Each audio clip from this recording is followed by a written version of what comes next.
Class 6 इतिहास का ये टॉपिक है। क्लास 6 लेसन 1, ठीक है। इतिहास का है हिस्ट्री, हमारा अतीत। चैप्टर फर्स्ट का है पार्ट 3। 2 वीडियो पहले हो चुकी है, ये तीसरी पार्ट है ना। तीसरी पार्ट आप तभी देखें जब 1 और 2 देख लें। चलिए वीडियो को स्टार्ट करते हैं। यहां पे कह रहा है इतिहास का वर्गीकरण, यानी क्लासिफिकेशन ऑफ हिस्ट्री। किसी भी चीज को सहूलियत से पढ़ने के लिए, साधारणतः रूप से पढ़ने के लिए जरूरी है कि वर्गीकरण करो, क्लासिफाइड करो। क्लासिफाइड बस इसलिए किया जाता है कि सहूलियत होता है। जैसे स्कूल में बहुत से बच्चे होते हैं, करीब 100-150 बच्चे मान लिया जाए कि स्कूल में। ट्यूशन में एगो क्लास 6 का रहेगा, एगो 4 का रहेगा, 2 का रहेगा, 1 का रहेगा। चलिए कोई बात नहीं, 4 वो है, कोई दिक्कत नहीं। लेकिन इसी को एक ही जगह बैठा करके पढ़ा लिया जाता है, तो वर्गीकरण की जरूरत नहीं आई। वर्गीकरण वही ट्यूशन एक दिन धीरे धीरे बच्चा बढ़ जाए, 100-150 बच्चा हो जाए और एक ही में फेंट के पढ़ाएंगे तो क्या सहूलियत होगा? नहीं होगा। अब जरूरत पड़ा वर्गीकरण का। देखा जाएगा कौन सा बच्चा कितना तेज है, उसी के अकॉर्डिंग अलग अलग क्लास बना करके और उसको पढ़ाया जाएगा। तो क्या फायदा हुआ? ऐसे इससे ये फायदा हुआ कि पढ़ाना आसान पड़ गया। तो यहाँ भी हिस्ट्री को पढ़ने में आसान पड़े तो हिस्ट्री को वर्गीकरण करना अति अनिवार्य है। जिसमें यानी वर्गीकरण का ये, या फिर इसका टाइप क्या है, प्रकार क्या होगा, क्लासिफिकेशन या टाइप। आरंभ में यानी प्रारंभ में राजाओं के कार्यों, युद्धों तथा सफलताओं का वर्णन ही इतिहास माना जाता था। देखिए स्टार्टिंग में तो कहा कि एडमिनिस्ट्रेशन रूप से इतिहास होता ही नहीं है ना। इसमें राजनीतिक चर्चा होनी नहीं चाहिए। इतिहास में होता था, व्याख्या किया जाता था सिर्फ धार्मिक चीजों को लेकर के, धार्मिक और सांस्कृतिक चीजों को लेकर के व्याख्या किया जाता था, उसी को इतिहास। कालांतर में बाद में कुछ परिवर्तन किया गया, जिसमें सामाजिक, जिसमें राजनीतिक भी जोड़ा गया, यानी यही राजा रजवाड़े के बारे में जोड़ा गया, तो ये राजनीतिक जोड़ा गया। तो फिर बाद के इतिहासकारों ने कहा कि वो सब इतिहास नहीं, इतिहास बस वही चीज है जो राजाओं का ही वर्णन मिले, यानी राजाओं का क्या उसका कार्य था, राजा के प्रति प्रजा का क्या दायित्व है और प्रजा को राजा के प्रति क्या दायित्व है, इस चीज का व्याख्या। उसने कितने युद्ध किए, युद्ध में विजय प्राप्त हुआ कि हारे, उसकी चर्चा रहेगी, सफलताओं की चर्चा रहेगी, राजा क्या सक्सेसर रहा, सफल रहा, या राजा हमेशा विफल ही रहा, ठीक है ना, मरते दम तक उसका।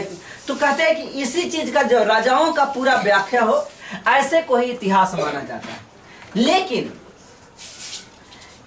चूंकि लिखने वाले को राजा का आश्रय प्राप्त होता था, हम पहले के लेक्चर में बतला चुके हैं कि इतिहासकार को आश्रय दिया जाता था राजा के द्वारा, कि आप यहाँ बैठिए, है ना, और ये चीज लिखिए। तो आप समझ सकते हैं क्या सब राजा तो एक जैसा होगा नहीं, कोई राजा करप्ट भी, हमने इतिहास में पढ़ा भी।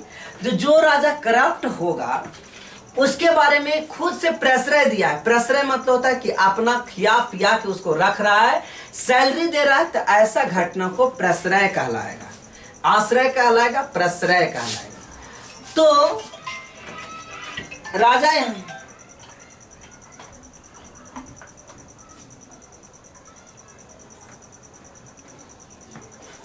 तो यहाँ पे कहने का मतलब है कि राजा अगर सही मायने में उसको आश्रय दिया हुआ है तो अब राजा के विरुद्ध नहीं लिख सकता। राजा कितनों गलती करेगा तो ये गलती को चर्चा नहीं किया जाएगा उस इतिहास की किताबों में, है ना। राजा का अच्छा काम सब लिखेगा और राजा के द्वारा किया गया खराब कामों को उसके द्वारा व्याख्या नहीं किया जाएगा। अगर व्याख्या करेगा तो 2 शर्त है, या तो उसको मरवा देगा, नहीं तो फिर उसकी पोजीशन को हटा देगा कि तू लिखने के लायक इतिहास नहीं है ना। हेलो हेलो, हाँ क्लास है, हेलो मॉर्निंग क्लास है, लेक्चर बना रहा हूँ।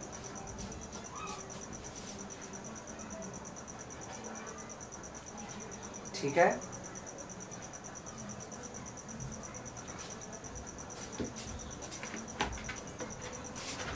बताइए किन्हीं को यहाँ तक दिक्कत है? तो जिसको प्रश्रय दिया रहेगा हमरे विरुद्ध लिखेगा तो उसको हम साथ में रहने देंगे और जहां जाएंगे उसको लेके चलेंगे, है ना? तो कहना इसको आज के जमाना में कहा जाता है मीडिया, कहते हैं मीडिया बिकाऊ मीडिया है ना? कभी किसी का विरोध में जल्दी नहीं करता है। तो ऐसे मीडिया को बोलता है गोदी मीडिया। इसका बहुत चर्चा हो रही है कि जितना भी एंकर्स लोग हैं या फिर मीडिया लोग हैं वो सब बिकाऊ मीडिया रहता है। तो ऐसे मीडिया को क्या बोला जाता है? गोदी मीडिया। तो उस प्रकार के जमाना में, राजा के जमाना में भी जितने भी इतिहासकार होते थे वो सब इतिहासकार गोदी मीडिया के अंतर्गत आते थे, है ना? वो किसके अंतर्गत आते थे? तो गोदी मीडिया के जैसा ही वो इतिहासकार भी उसी के अंतर्गत आते थे। ठीक है, बस कुछ सेकंड रुक जाइए।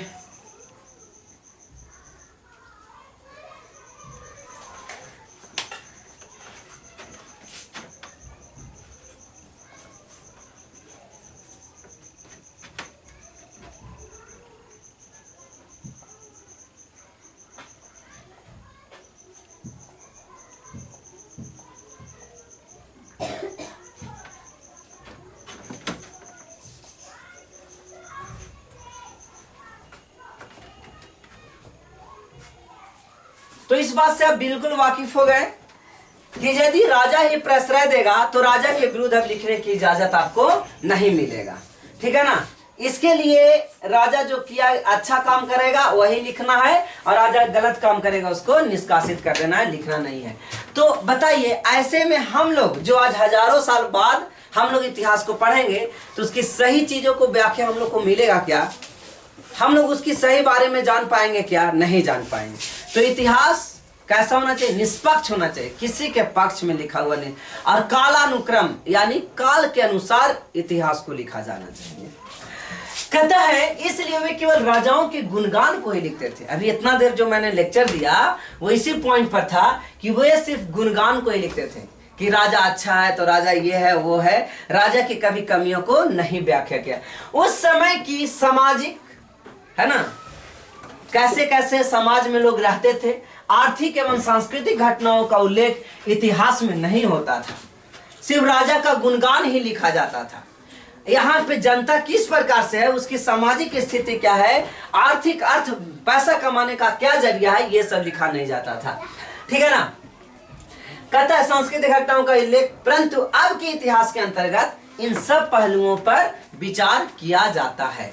जितना भी यहाँ पे पॉइंट्स है उसको सामने से बुला के आओ ना, वो आया नहीं है पढ़ने। इसके अंतर्गत जीवन के पहलुओं को भी शामिल किया गया है, इसलिए इतिहास को कई भागों में बांटा जो निम्नलिखित है। देखिए यहाँ पे कितने भागों में इसे डिस्ट्रीब्यूट किया गया, बांटा गया। देखिए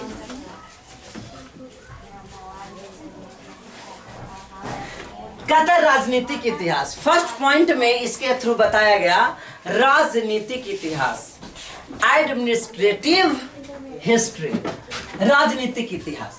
इसमें राजाओं के बारे में, राजाओं के बारे में लिखा जाता था, सभा और समिति हुआ करती थी, ठीक है? यह संसद, सभा समिति का मतलब संसद, उस आज के डेट में इसको संसद कह लीजिए, और पहले इसको बोला जाता था सभा समिति।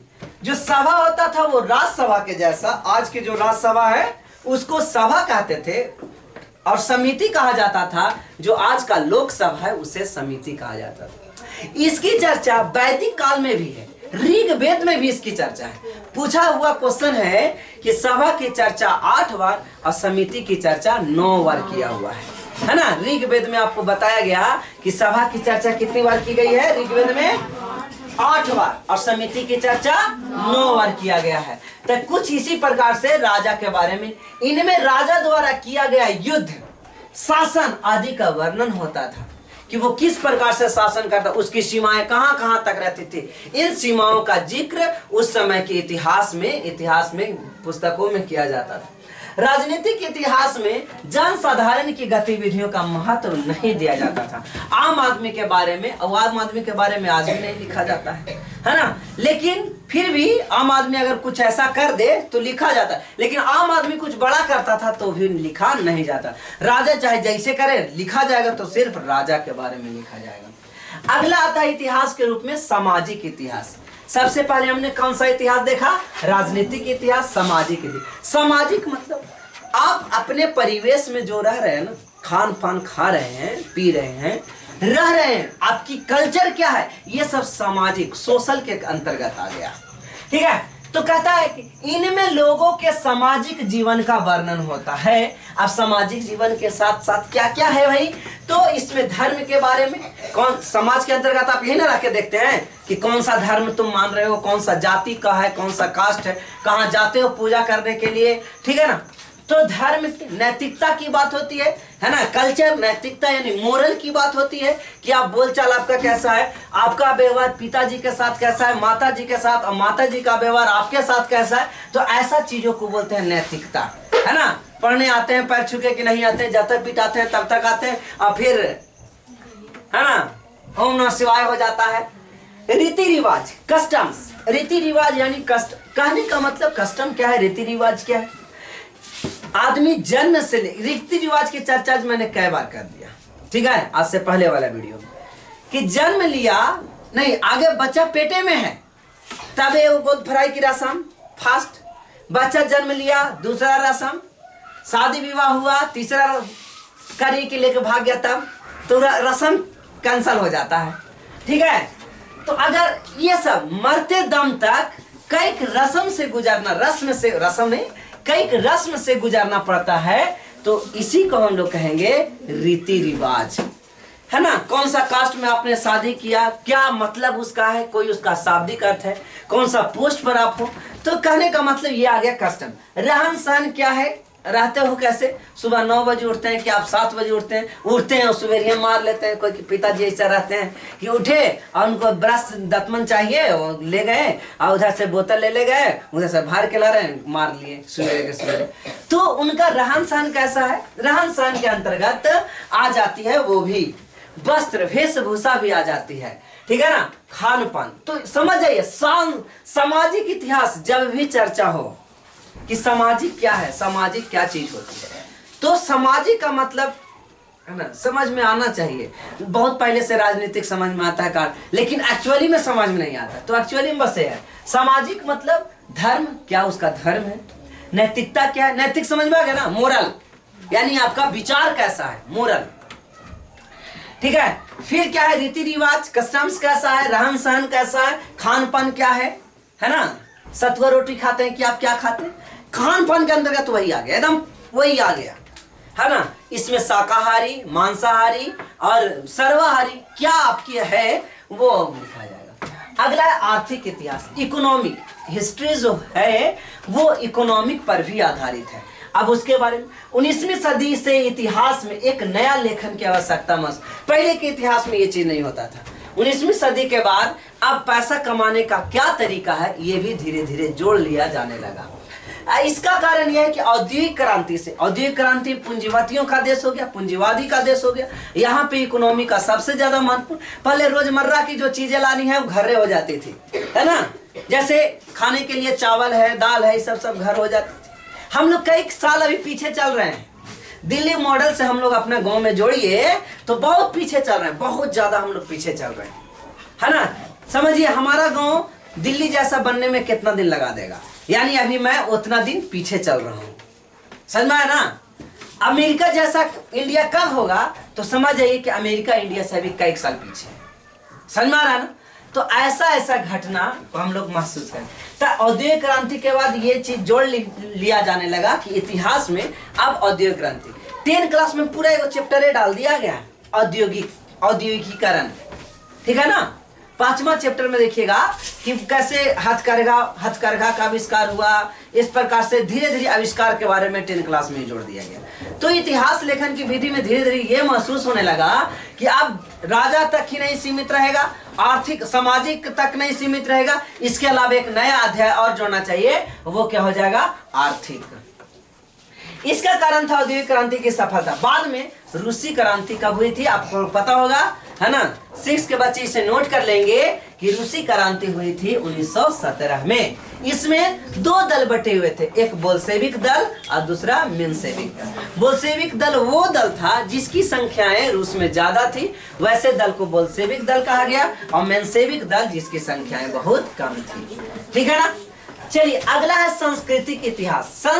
सांस्कृतिक इतिहास, इसमें सांस्कृतिक कहते हैं, आज मनोरंजन का जो साधन होती है वो सांस्कृतिक कार्यक्रम होता है। कभी बाई जी का भी डांस हो जाता है सांस्कृतिक कार्यक्रम में, यहाँ रहेगा कि लेकिन वो भी इसी कल्चर के अंतर्गत आता है, सांस्कृतिक ही है, सांस्कृतिक रीति रिवाज से ये मनाया जाता है। कहते हैं इसमें प्रत्येक काल का अलग अलग कालों का अलग अलग संस्कृतिक आता होगा। इसमें प्राचीन मध्य आधुनिक की कला, हर हमेशा का कला भी एक संस्कृति। कला यानी जो आप आर्किटेक्ट बनाते हो, है ना, नक्काशी, पेंटिंग, अलग अलग चीजों को आप करते हो। नक्काशी समझ में आना, मूर्ति बनाना, स्कल्पचर बनाना, ये सब किसके अंतर्गत आ गया? कला के अंतर्गत। तो सब अलग अलग एज का में अलग अलग कलाएं विकसित होती है ना। क्या सबसे पहले एकदम स्टार्टिंग में मूर्ति एकदम सुंदर सुंदर बनता होगा? नहीं बनता, है ना। पत्थर पर गढ़ना तो इतना मुश्किल है, लेकिन आज के डेट में बहुत अच्छा मूर्ति बनाया जा सकता है। अब आने वाले 100 साल के बाद देखेंगे, 200 साल के बाद देखेंगे तो मूर्ति जिस प्रकार ढांचा में ढाल लिया जाता है ना, साँचा में, है ना, ठीक उसी प्रकार से आ जाएगा पत्थर वाला में भी। मशीन ऐसा फिट कर देगा कि एकदम सब पत्थर को रगड़ करके और ऐसा बना देगा कि बस पत्थर पर चापते रहेगा और ऐसा कला निकल जाएगा। पत्थर को तो पिघलाना पॉसिबल है नहीं अभी रूम टेम्परेचर या किसी भी टेम्परेचर पर, हम लोग के अभी बस में नहीं है। और नहीं कि मिट्टी जैसा नहीं ना है कि बस साँचा में डालिए और निकाल लीजिए फिर पका दीजिए, उसके लिए तो अलग चाहिए। लेकिन ऐसा कटर मशीन आएगा, ठीक है, 100 साल लगे या 200 साल लगे, बस पत्थर को उसके बीच रखा जाएगा और अस्कंजा मशीन जैसा दावा जाएगा और एक ही बार निकल जाएगा आपका स्कल्पचर, मूर्ति तैयार है। समझ में आना, ये चीज जरूर होगी। तो ये कला, संगीत, अलग अलग समय में संगीत, है ना। बुढ़वन के गाना सुनते आप देखे होंगे, एकदम धीरे धीरे वाला गाना सुनते होंगे।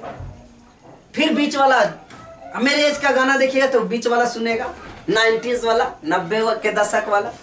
और नैकन लेकिन के ढिचिंग वाला गाना सुनिएगा, है ना, काची बोलता है से पता नहीं चलता है ना, वही अच्छा लगता है। तो कहने का मतलब है कि संगीत का भी अलग अलग, शिक्षा भी अलग अलग काल में अलग अलग प्रकार की नॉलेज दी जाती है।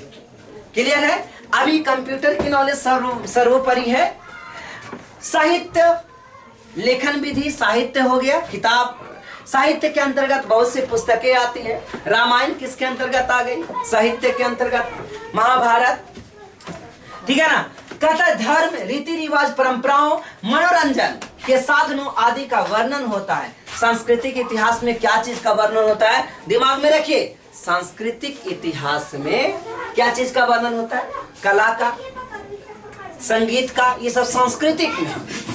शिक्षा, साहित्य, धर्म, रीति रिवाज, परंपरा, कोई जाकर मना करो, परंपरा, मनोरंजन के साथ, जैसे लूडो है, पानी देखो तो भरा हुआ नहीं है, लूडो, व्यापारी, अलग अलग प्रकार की खेल की भी चर्चा होती है, क्रिकेट की चर्चा होगी। इस प्रकार की इतिहास से हमें प्राचीन धरोहर को जानने में सहायता मिलती है ना। 100 साल के बाद भी पता चलेगा कि कपिल देव जो थे, उन्हीं के समय प्रथम वर्ल्ड कप जीता गया था। फर्स्ट वर्ल्ड कप किसके समय जीता गया था? कपिल देव के समय। 100 साल बाद भी जाना जाएगा, ठीक है ना। मना करा, नहीं मान रहा है।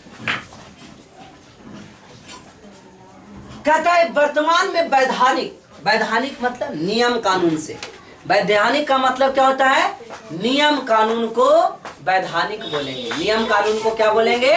वैधानिक बोलेंगे, ठीक है ना। नियम को क्या बोलेंगे? वैधानिक। तो वैधानिक अंतरराष्ट्रीय संबंध, है ना, वर्ल्ड रिलेशन, दूसरे देशों के साथ इंटरनेशनल रिलेशन, IR। तो अंतरराष्ट्रीय संबंध, हमारा भारत का संबंध चीन के साथ कैसा है, भारत के संबंध नेपाल के साथ कैसा है, भारत के संबंध ऑस्ट्रेलिया का कैसा संबंध है भारत के साथ, है ना, अमेरिका का कैसा संबंध है। तो इस प्रकार के अंतरराष्ट्रीय संबंध, कूटनीतिक और कूटनीतिक का मतलब क्या होता है कि कैसे किसको, मान लिया जाए कूटनीतिक चाल, एक कूटनीतिक चाल होती है कि बिना लड़े भी हम जीत सकते हैं, ऐसी चाल को कूटनीतिक कहा जाता है ना। तो ये डिप्लोमेट्स किस पे डिपेंड करा, कूटनीतिक चाल पे डिपेंड, कैसा उसका कूटनीतिक है। बौद्धिक क्या है, सोच क्या है। बौद्धिक का मतलब आ जाएगा सोच, सारे लोग ध्यान दीजिए कॉन्सेंट्रेट करके कि धार्मिक, बौद्धिक का मतलब क्या हो जाएगा, सोच। धार्मिक का अंतर्गत क्या आ जाएगा, तो धार्मिक कौन सा धर्म को मानते हैं, हिंदू, मुस्लिम, सिख, ईसाई, कौन सा धर्म। दार्शनिक यानी फिलोसफी, जो दार्शनिक वो चीज होता है जो आपके जीवन को सही ढंग से चलाने के लिए जो व्याख्या, पिताजी भी कहते हैं कि देखो ऐसे ऐसे करो जिंदगी अच्छा रहेगा, टीचर समझाते हैं ऐसे करो, कोई दोस्त समझाता है, तो ऐसा घटनाओं को दार्शनिक कहा जाता है, फिलोसफी कहा जाता है। तो आज के बुक में भी ये चीज, फिलोसफी की अलग किताब ही आ गई, ठीक है ना, दार्शनिक की अलग बुक। औपनिवेशिक क्या होता है, कौन सा देश किस पर कब्जा किए हुए है, कौन सा देश किसको अपने हाथ में हैंडल में रखे हुए, तो ऐसी घटना औपनिवेशिक कहलाएगा। सैनिक के बारे में समझ ही रहे हैं, है ना। संसदीय आदि पहलू भी ऐतिहासिक अध्ययन का विषय बन गया। आज जो भी घटनाएं हो रही है, पहले सबसे पहले राजा के बारे में जाना नहीं, सबसे पहले धर्म के बारे में जाना गया, उसी को इतिहास कहा गया। बाद में सिर्फ राजाओं के बारे में जाना गया उसको, फिर उसके बाद में फिर राजा के कार्य के बारे में, फिर धीरे धीरे आर्थिक आया, राजनीतिक आया, सामाजिक आया, ऐसे करने। लेकिन आज के इतिहास में हर प्रकार से इतिहास, जैसे संविधान है तो भी इतिहास, संसद के बारे में, तो सब इतिहास के पन्नों में ये सब चीजें व्याख्या होती जा रही है, जुड़ती जा रही है। तो इतिहास का दायरा इसके चलते क्या हो गई, बहुत एक्सपेंड कर गया, बहुत ज्यादा विस्तृत हो गई। इतिहास का दायरा क्या हो गया, विस्तृत हो गया। पहले इतिहास पढ़ना बहुत आसान था, कुछ ही सब्जेक्ट को लेकर के इतिहास में चर्चाएं होती थी, लेकिन आज के डेट में इतिहास का बहुत सा सब्जेक्ट हो गया। इतिहास के अध्ययन का महत्व क्या जरूरी है, क्या सिग्निफिकेंट है, ए लड़का क्या सिग्निफिकेंस है कि इतिहास से क्या फायदा है, इतिहास क्यों पढ़ते हैं, हिस्टोरिकल्स क्या होते हैं, है ना, इसकी पढ़ने से इसे हमें ज्यादा फायदा है या नहीं फायदा है, इस चीज का चर्चा हम लोग करेंगे। कहता है कई लोगों को मानना है कि, बहुत से व्यक्तियों, बहुत से लोगों को ये जानना है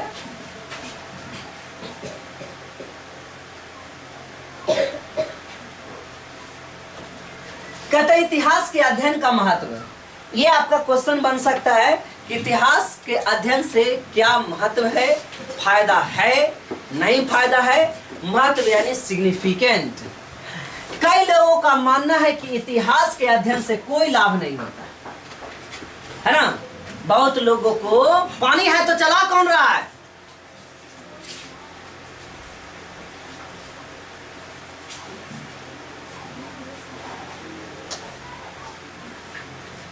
कहता है बहुत से लोगों को यह मानना है कि इतिहास से कोई फायदा नहीं है। कौन है चल बात,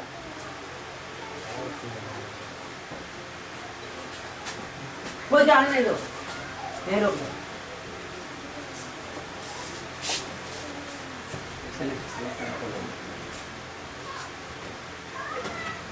तो बहुत से लोगों को यह मानना है कि इतिहास से फायदा ही नहीं है, इतिहास पढ़ने से ज्यादा बेनिफिट नहीं है।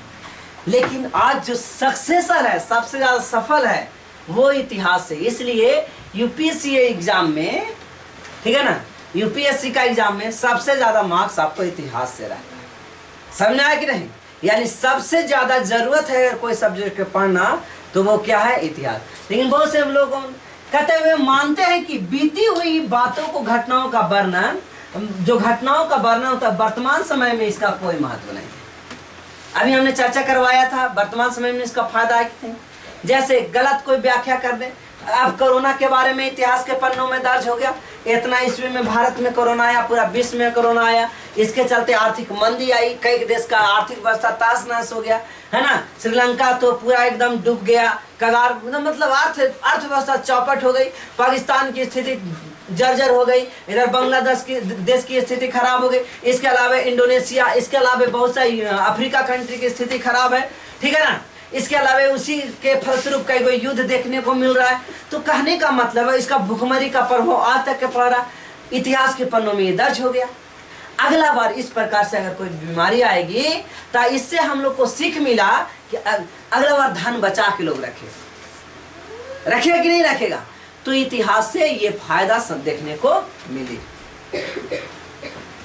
कहता है कई लोगों का मानना है कि इतिहास में केवल विभिन्न घटनाओं की तिथियों को ही याद करना होता है। हम लोग बच्चा पार्टी ऐसा कहता है ना। इतिहास का मतलब कुछ नहीं, पानीपत का युद्ध याद करो, है ना, बक्सर का युद्ध याद करो कब हुआ, पानीपत। तो उससे क्या फायदा है? अरे हुआ उस समय, फायदा उससे नहीं है।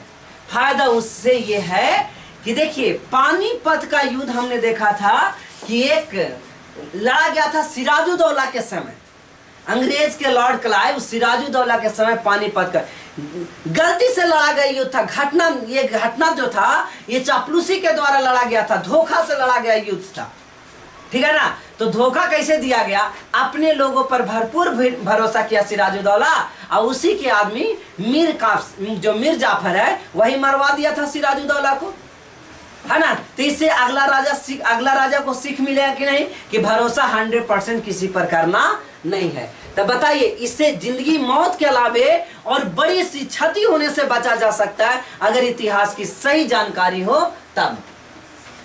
जो कमी है उसको पूरा करो वहीं पे। इतिहास में केवल घटनाओं को तिथि को ही याद करना, परंतु ऐसी धारणा सही नहीं है। अब के धीरे धीरे एग्जाम में भी ये कल्चर आ गई कि आपको डेट नहीं पूछेगा, है ना, तिथि नहीं पूछेगा, इसका फैक्ट पूछेगा। तिथि से उतना ज्यादा इंपॉर्टेंस नहीं है। सबसे इंपॉर्टेंट क्यों है? इतिहास का सही वैज्ञानिक पद्धति। वैज्ञानिक पद्धति का मतलब ये घटनाएं क्यों घटी। कोरोना आया तो उसके पीछे कारण ढूंढा गया कि चीन वालों ने क्या किया, लैब से कोरोना जैसा बीमारी पैदा किया, है ना, उस पर केयर किया गया। एक अलग संस्थाएं बनाई गई कि इस प्रकार से कोई लैब कोई भी देश में होना नहीं चाहिए। समझ में? तो इससे फायदा मिल रहा है कि नहीं मिल रहा है? तो डेट से फायदा नहीं है, इसके पीछे कारण जानिए कि क्या कारण हुआ कि ऐसा हुआ। और दूसरा इससे भी ज्यादा इंपॉर्टेंट है कि इससे निजात कैसे पाया गया। निजात का मतलब ये ठीक कैसे हुआ, अगला बार आएगा तो ठीक होने। जैसे अगर किसी प्रकार के आज तक के वैक्सीन का आविष्कार नहीं होता, जैसे ट्यूबरक्यूलोसिस यानी टीबी का वैक्सीन है, तभी उसी के आधारित न कोरोना का वैक्सीन बनाया गया। कोई वैक्सीन नहीं होता आज तक के, कोई वैक्सीन, तो कोरोना का वैक्सीन बनता क्या? नहीं बनता। तो बताइए इसका नॉलेज आपको कहां से मिला? इतिहास से ही मिला ना, ठीक है। तो इतिहास से आप बेनिफिट को देख रहे हैं, लेकिन कुछ व्यक्तियों को मानना है कि इतिहास से फायदा नहीं है, परंतु वही कह रहा है कि यह साधारणता सही नहीं है। वस्तुतः अतीत यानी कि जो बीत गया या फिर भूतकाल को समझना उतना ही महत्व है जितना वर्तमान काल को, है ना। आप रियल लाइफ को जितना आपको समझ में आ रहा है वो उतना सही नहीं है। आप समझना पड़ेगा, आपको रियल लाइफ में सही से अगर जीना है, ठीक है ना, सर उठा करके जीना है, तो आपको पहले आपका पीछे वाला चीजों को ध्यान में रखना होगा कि हो सकता है कि हमरा से तनी मनी गलती हो जाए तो क्या है, इतना इज्जत के साथ जी रहे हैं वो सब चौपट हो जाएगा, पानी में मिल जाएगा, समुद्र में चला जाएगा, है ना। नींद भी आ रहा है, बताओ ऐसा पढ़ाई क्या करेंगे। कहता है अतीत का अध्ययन कर हमें वर्तमान की कई समस्याओं को हल खोज सकते हैं, है ना। जो प्राचीन समय में जितना नुकसान हुआ है, प्राचीन समय में जितना घाटा हुआ जिसको लेकर के, अगर हम उसको अच्छा से ज्ञान प्राप्त कर लेते तो क्या होता, आज बहुत सा जो समस्या होता है उसका निजात अपने आप मिल जाता। थोड़ी सी मुशक्कत करना पड़ता और उसका फल ढूंढ लेते कि नहीं। अभी कोरोना का मैंने जो एग्जाम्पल लिया, है ना, और उसी के आधार देखिए वैक्सीन को ढूंढ लिया गया और वैक्सीन एक डोज से कंप्लीट नहीं होता, 2 डोज, तीसरा डोज तक चला, है ना। टीवी का ऐसा वैक्सीन नहीं, एक बार वैक्सीन पड़ गया ठीक हो गया, इसका 3 को वैक्सीन। क्यों? क्योंकि इतना फास्ट कोई भी वैक्सीन निकालने के लिए एटलीस्ट 6 ईयर टाइम चाहिए, है ना। वैक्सीन 6 साल में बनता है, अरे वैक्सीन 2 साल 1 साल में बना के निकाल दिया, तो कुछ ना कुछ तो बातें अधूरा रह गई ना। अब यही अधूरा चीज को डोज में डिवाइड कर दिया, first dose, second dose, third dose कर दिया। लेकिन आने वाले दिनों में जब और बच्चे पैदा होंगे, ये कोरोना खत्म नहीं होगा, 100 साल तक कोरोना चलेगा, हम लोग की पूरी जिंदगी अभी कोरोना चलेगी। लेकिन ये कोरोना का वैक्सीन, जैसे बच्चा जन्म लेगा तो कैसे पोलियो का वैक्सीन लगाया जाता है, तो ये कोरोना का वैक्सीन साथे साथे उसको भी ठोका जाएगा। 9 महीना पर 6 महीना पर वैक्सीन लगता है ना, तो कोरोना का वैक्सीन भी लगेगा। तो बहुत सा चीजें आपको समझ में आ रही होगी। कहता है अतीत में मानव द्वारा की गई गलतियां वर्तमान में दोहराया नहीं जा सकता है। अगर पर्यावरण को लेकर के या उस लैब, जो चीन में जो लैब से कोरोना उत्पन्न हुआ, उस पर अब दोहराया नहीं जा सकता। इसकी खामियाजा बहुत लोगों ने भुगता, तो अब क्या करेगा, ऐसा लैब की किसी का इजाजत नहीं देगा। ठीक है ना। तो ये कह रहा है कि मानव द्वारा की गई गलतियां को वर्तमान में दोहराई नहीं जा सकती, अगर आप सही में नॉलेज प्राप्त किए। इसीलिए तो जब डीएम वगैरह बनता है तो सबसे ज्यादा उसको क्या चीज में नंबर लाना होता है, हिस्ट्री में, इतिहास, हिस्ट्री का नॉलेज सबसे ज्यादा उनको लेना है। ऐसे अब सब्जेक्ट वाइज कैटेगराइज्ड भी कर दिया गया।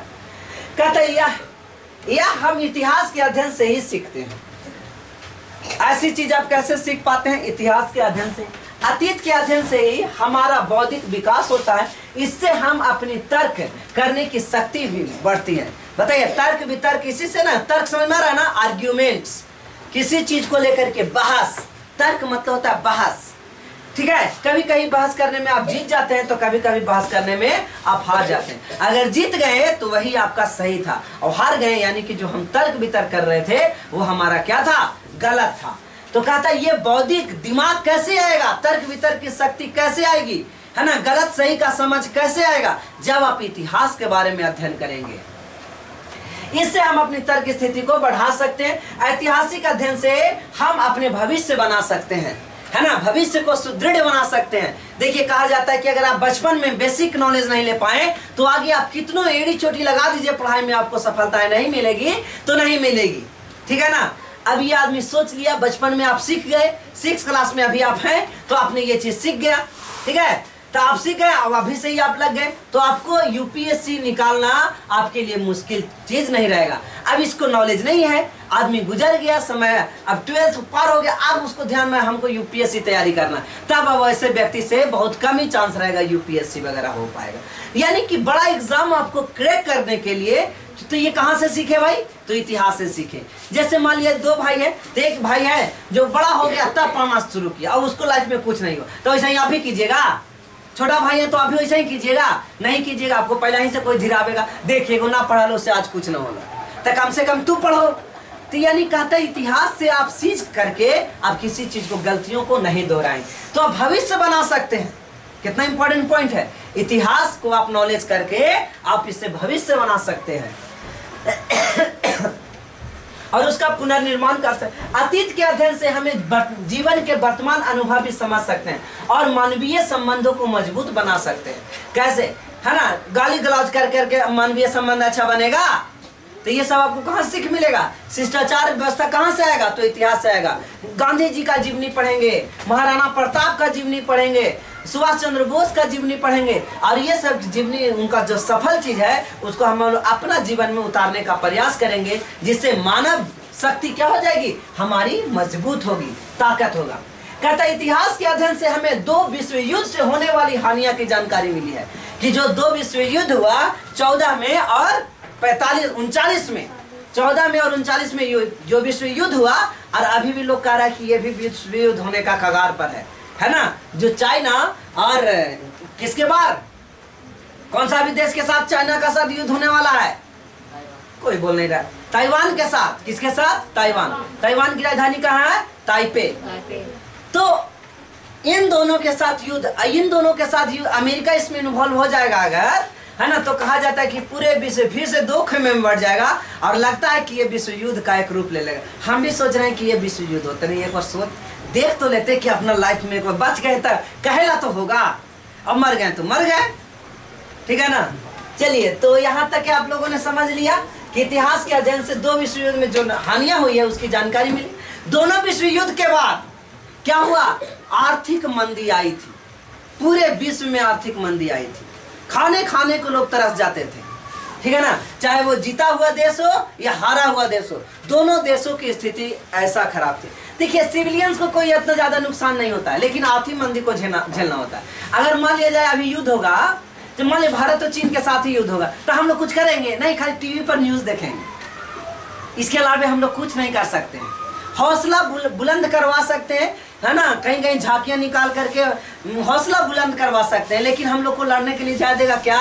नहीं जा देगा। हम लोग की तरफ से कौन लड़ेगा? तो पुलिस फोर्स लड़ेगी, नेवी आर्मी ये सब लड़ेगा, हम लोग को लड़ने के लिए भेजा जाएगा। हाँ, छुनली और कुदारी लेके जाएंगे वहां लड़े, ले चलो भाई लड़ते हैं चीन के साथ, क्या हुआ? तो इस प्रकार से दो विश्व युद्ध से जो हानियां मिली, ऐसे हम लोग दोहराना नहीं चाहे। कहते हैं इसकी जानकारी का परिणाम है कि आज प्रत्येक देश युद्ध के विरुद्ध विश्व बंधुत्व के लिए प्रयास कर रहा है ना। सब देश एक दूसरे के साथ राजनीतिक संबंध अच्छा बनाने का प्रयास कर रहा है। अगर कूटनीतिक मतलब राजनीतिक संबंध खराब भी है, तो अगला जब नेता आता है, अगला जब प्रधानमंत्री राष्ट्रपति बनता है, तो सुधारने का प्रयास करता है दो देशों के साथ, ठीक है ना, कि ऐसा फिर कभी युद्ध ना हो। और इसके लिए बहुत सी संस्थाएं बनाई गई, यूनाइटेड नेशन ऑर्गेनाइजेशन, ठीक है, संयुक्त राष्ट्र संघ बनाया गया। कहता इतिहास के अध्ययन से अब इसके आगे हम लोग देखते हैं अब अगला टॉपिक, ठीक है ना। तो चौथा लेक्चर इसके आगे आएगा।